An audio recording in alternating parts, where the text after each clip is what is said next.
Okay folks, we're just very quickly going to do our volume checks.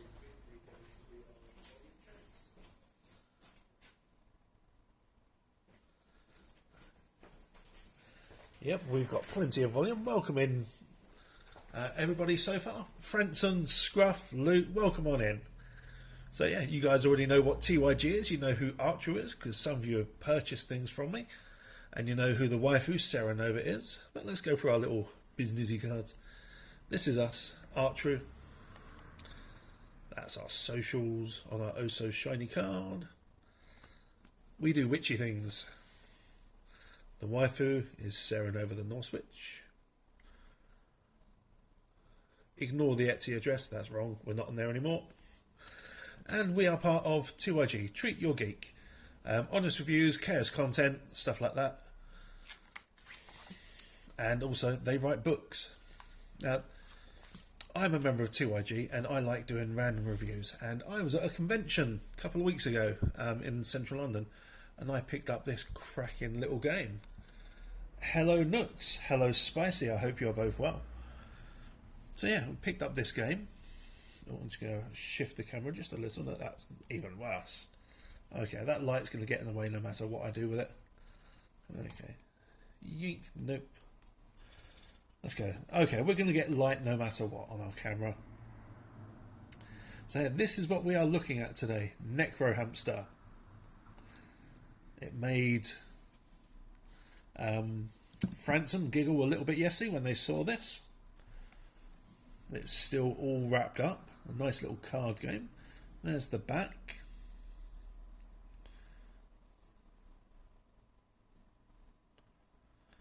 So, midnight, once a year, Necrohamsters from across the land gather, their aim to become the greatest summoner, to gain the title of the Necrohamster.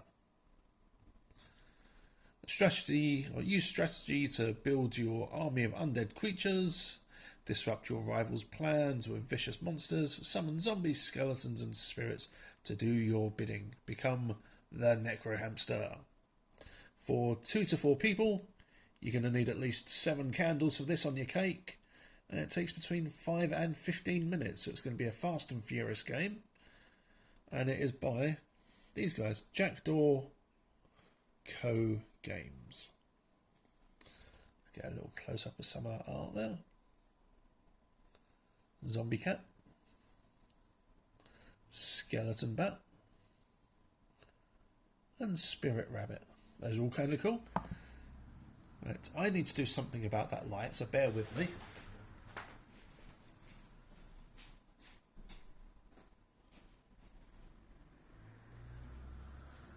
There we go, that's done something about it. We've gotten rid of it entirely.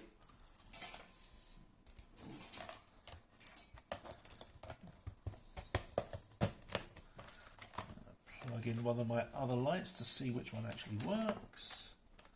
It's not that one. Of course it's going to be this one.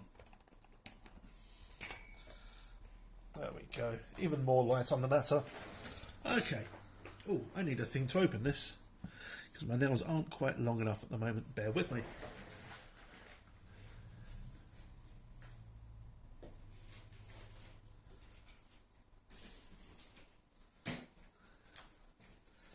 So normally I'd use this little knife, my teeny tiny little cutty knife, but today I think in honour of what the content is, we're going to move up to the bigger one.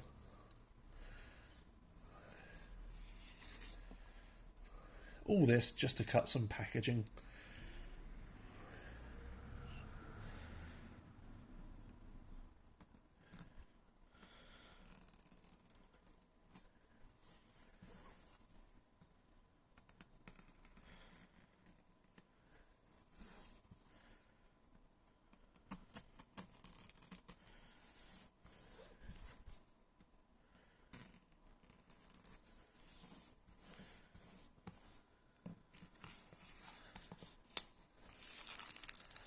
Cut away the corners there.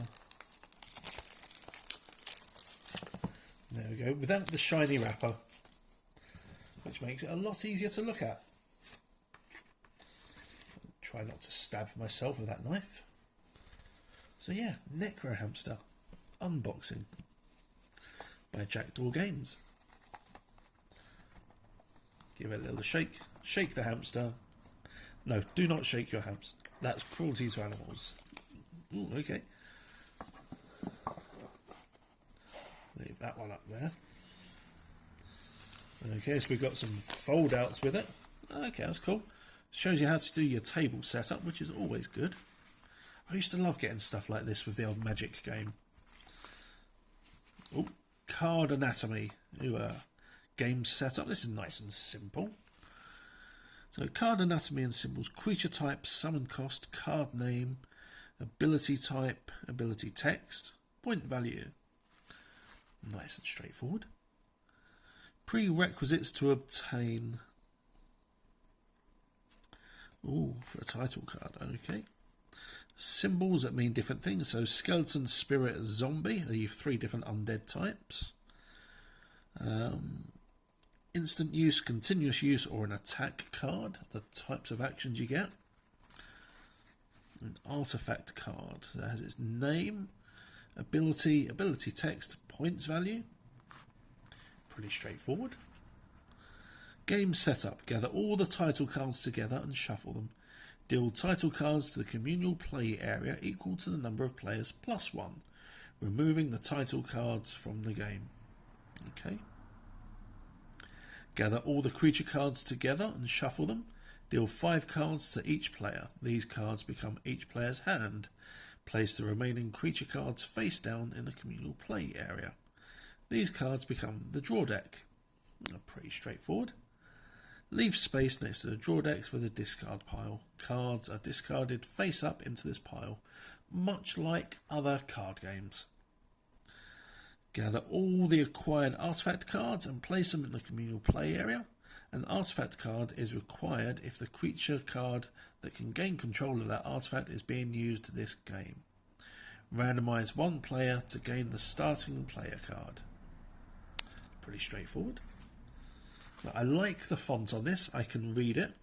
Got some nice little background art as well going on here.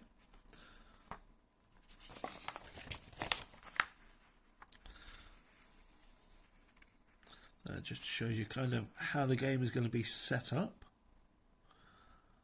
Kind of cool. You've got different titles. Lord of Hamsters.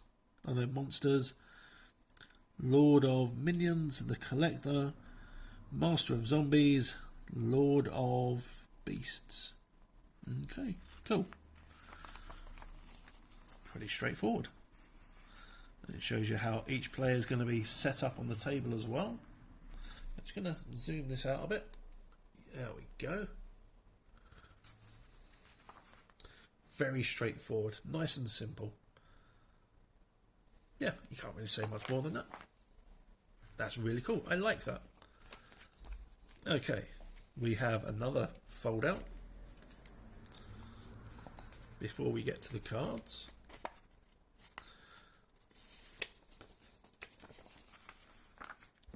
Necrohamster, not Necromancer. Necromancer just vampires and stuff, aren't they? They romance your necks. So Necrohamster. Recommended card lists. 2 to 3 players. 5 skeletons, 5 zombies, 5 spirits, 5 bats, 5 cats, 5 cats. More cats, owls and cats. Crow. Okay, lots of different animals there, which is kind of cool. Artifact cards. 1 Devil's Trident. Okay, there's only 2 artifact cards then from the look of it. So it tells you what you're going to need for up to 4 players, which is kind of cool. Game overview, how to play. Okay, they're using the same font again, which is nice. The game of Necrohamster is played over a number of rounds. Each round is split into a draw phase, followed by a summon phase, then an ability phase. Rounds are played until any player summons their 8th creature card. At the end of that round, the game ends and the player with the most points is declared the winner. Very straightforward, very simple. Game round, draw phase, skip this round 1. Okay, each player draws 3 cards. Summon phase. Each player simultaneously selects one creature card from their hand to summon. You can decide not to summon a card instead.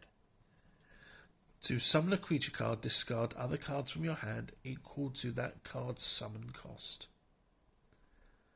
Okay, so that can get really dangerous really quickly. If you've got a very high cost creature, you're going to need to save up for several rounds to be able to cast it.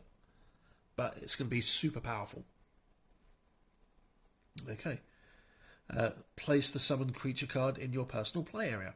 Ability phase. Beginning with the starting player, then proceed clockwise. Each player resolves any effects triggered by creature cards they have summoned. Title cards and effects. Title cards and player order.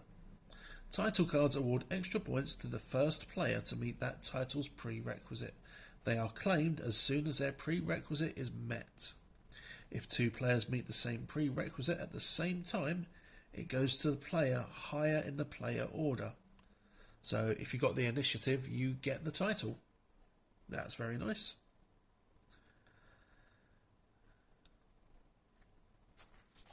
Okay, artifact cards. Artifact cards bestow powerful benefits to their owners, but are rarely held for long. If a creature card instructs you to take an artifact, move it from the communal play area to your personal play area. If that artifact is no longer in the communal play area, it is taken from the player who currently owns it. So cards are going to be bouncing from hand to hand to be used, which is kind of cool. FAQs. Do I have to summon a creature card every round? No, you may pass on any round. If a card causes me to discard my 8th creature, does the game still end? Yes, summoning the 8th creature card is what triggers the end of the game. So discarding also counts as summoning from the sound of it. Okay, something to keep track of. I have 8 cards in play, 6 creatures and 2 titles. Does that trigger the end of the game? No. The end of the game is triggered when any player summons their 8th creature card. That's laid out pretty clear in the question above. What happens if the draw deck runs out of cards? Shuffle the discard pile, turn it over, draw a new deck. Pretty straightforward, that's pretty cool. Is there a limit to the number of cards you can have in your hand? No. Hooray! I like that. There are some games where if you've got too many cards in your hand, you have to get rid of half of them down to your base starting number or something like that. If I summon multiple creature cards in the same turn, can I choose the order in which their effects occur? Yes. So that's kind of cool. If there's a tiebreaker to decide the winner if scores are tied. Yes, the player who has the greatest number of summoned creature cards. If still a tie, the player with the most title cards. If still a tie, the player who has summoned the creature card with the highest points value. If still a tie, the player with the most cards left in their hand. I guess there's not going to be if there's still a tie for them. If there is, then I'd say it's initiative order. Okay, the cards. We've got 2 different things here.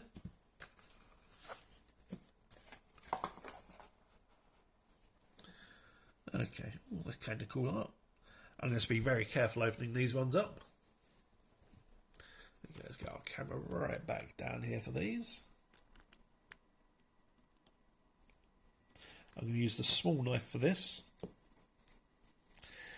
What would have been nice is a little... Oh no, there is. There's a little tab on there which you can open it with. But it's not working properly, so I'm going to use my knife.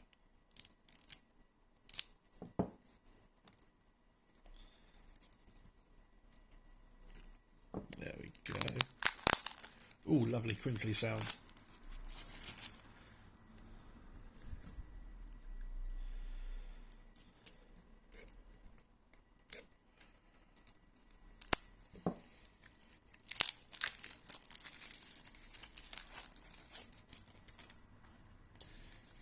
Okay, we've got different card types, rules summaries, which is always really handy.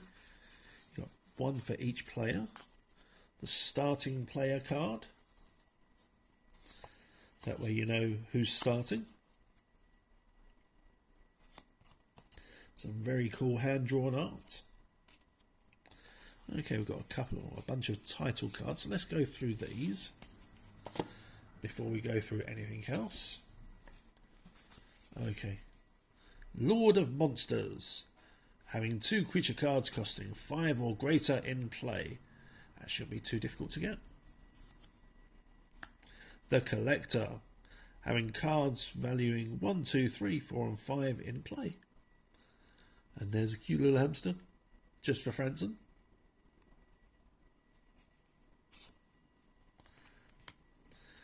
We have Lord of Beasts. Okay, they're reusing some of the same art. But that's okay. Bit of a shame, but that's okay. Would have been nice to see. Hello, Ro. Welcome in. I picked this up at a Comic-Con during last month. So I'm just doing a quick unboxing and a quick review of it. So welcome on in. So yeah, Lord of Beasts. Have 3 creature cards costing 4 or greater. Lord of Minions. Have 8 creature cards in play. So as soon as you have 8 creature cards, that's going to be the end of the game. But you get that as well, just for the points. So that's kind of cool. And Master of Balance. Have 2 sets of Undead, Spirit and Zombie. Or Skeleton, Zombie and Spirit in play. So that's kind of cool. Master of Skeletons. Have 3 skeletons in play. Would have been nice to see a much more skeletal hamster on that one, I think. Have 3 spirits in play for the Master of Spirits. Master of Zombies. Have 3 zombie symbols in play, naturally. The Devil's Shield. Okay, so there's 2 artifact cards. So, the Devil's Shield. You are no longer affected by cards. And that's an infinite use. Or no longer affected by attack cards. Okay. Interesting. And the Devil's Trident. Whenever you play an attack card, draw 1 card. Could be very powerful to have. So yeah, those are very cool kind of art. I would have liked to have seen different art on the Spirit, Zombie and Skeleton Lords. Or Masters. Just something a bit more evocative of that type of thing, really. So the Master of Balance could have done with your traditional kind of Egyptian heart on a set of scales for a bit of imagery. Lord of Minions. That would have been nice if there was loads of little minions all around the bottom of them. Lord of Beasts. Would have been good if there's bats and things in that picture. But yeah, all good. I like that so far. Okay. The rest of these are all the play cards from the look of it. Yep. Okay. So let's put these together and go through the artwork for them. We've got our little skeleton rabbit, undead bunny. And you get a nice number of those, which is good. Our skeleton bat.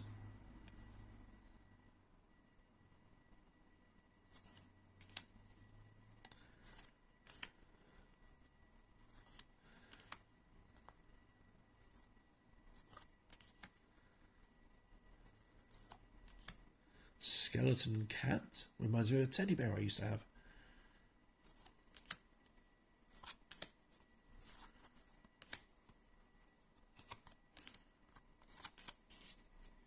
Skeleton crow. Looks nothing like the ones you get from Poundland, where even their feathers are bones.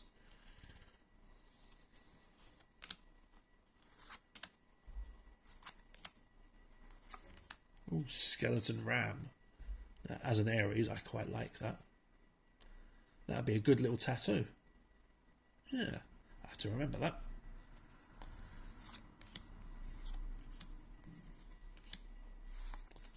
Ooh, mouse zombie. The smallest of the zombies, covered in mushrooms.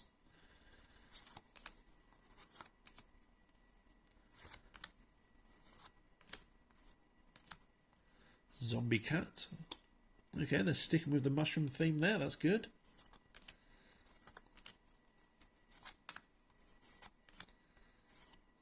zombie owl. Twit twoo. Again with all the mushies on there.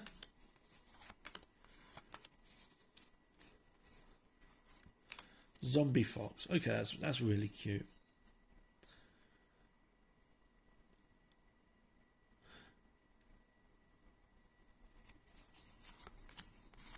They've all got their own little effect as well, which is really cool. Ooh, zombie deer. Welcome in, Mashi. Thank you for being here. Yeah, I've had a quick look at the rules. It is very straightforward. And the cards are absolutely gorgeous. Ooh, spirits. Okay, so we've done the zombies. On to the spirits. That's the little rabbit. Spirit cat. So I notice that the rabbit has a little moon on its forehead, and so does the cat, so that's kind of cool. Carrying that on.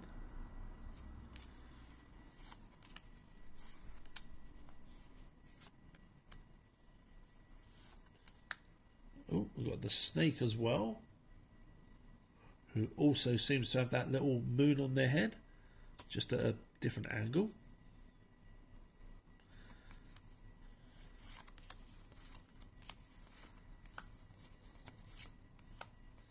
Spirit dog.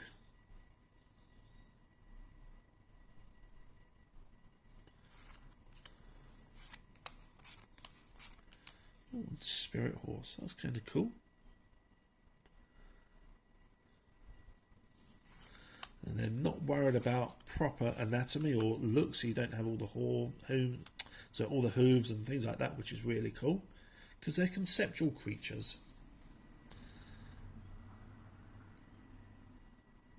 Then we got a Cerberus, whose name means spot. We have the devil cat with all those eyes.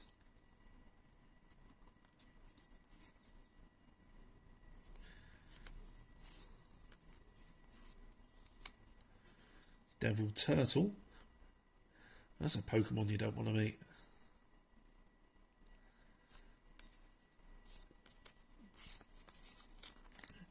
And that's the creature cards. That's all kind of cool. Very nice and straightforward, nice and simple. Yeah. So we're not going to be doing a little game of this. I'm going to wait until Sarah Nova is in the studio, and I might be able to convince her to have a little play, but she's not really a card game person, unfortunately. So yeah, let's get that up there. That was Necrohamster. A nice, straightforward, gorgeous looking game. It's by Jackdaw Co. Games, so check them out. Like I say, apparently you're going to need 7 candles to play this game. I don't know what that means, but yeah, you're going to need between 5 and 15 clocks, and between 2 and 4. Not quite sure what that shape is. Bumpy heads, people on rail tracks. Not really sure, but anyway, yeah, there you go, folks. Yeah, so I met I believe it was the artist at the convention, had a little chat. Sadly, they live way up north and are not able to attend any of the Archery Presents events, at least not until we start doing them well up north. But yeah, I'd love to have someone like doing art like this at our events. But yeah, there we go. That was just a nice, short, quick look at Necrohamster. Yeah, there you go, folks. I'm going to head off now. We'll probably be doing another stream later on, but yeah, thank you for joining us. See you later on. Let's go and find someone to raid into, shall we?